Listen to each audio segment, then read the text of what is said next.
Digital યુગમાં હવે ખેડૂતો પણ ડિજિટલ બન્યા છે.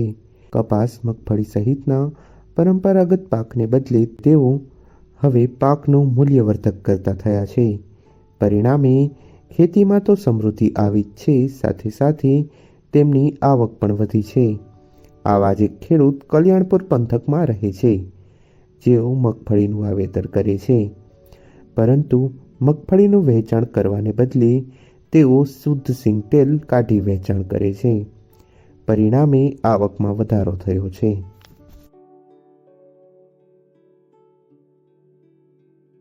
મારું નામ નકુમ મોહનભાઈ આણંદભાઈ, ગામ જામગઢકા નવાપરા, તાલુકો કલ્યાણપુર, જિલ્લો દેવભૂમિ દ્વારકા. મારી એક 10 વીઘા જમીન છે અને હું છેલ્લા 2011થી પ્રાકૃતિક ખેતી કરું છું. મારી આગળ 10 ગીર ઓલાદની ગાયો છે. એનું પશુપાલન અને ખેતી બે હારે કરું છું, પ્રાકૃતિક ખેતી અને પશુપાલન.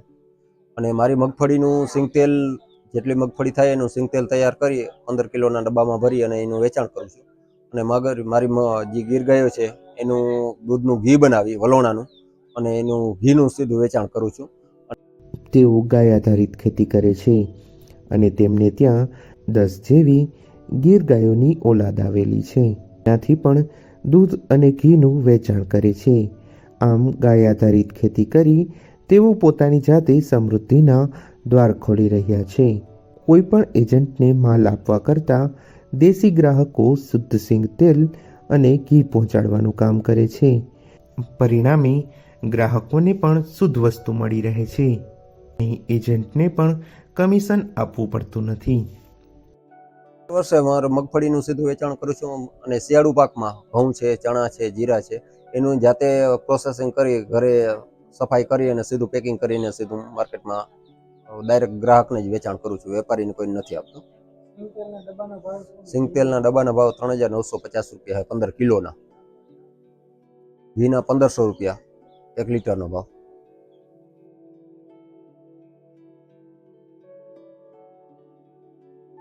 દસ ગાયો સાથે 10 વીઘા જમીનમાં તેઓ ગાય આધારિત ખેતી કરે છે. મગફળી ઉપરાંત શિયાળા ઋતુમાં ઘઉં અને જુવાર સહિતના પાકોનું વાવેતર કરે છે. તેમાં પણ તેઓ યાર્ડમાં વેચાણ કરવાને બદલે પેકિંગ કરી જાતે જ વેચે છે, જેનો સીધો ફાયદો તેની કમાણી પર દેખાઈ રહ્યો છે.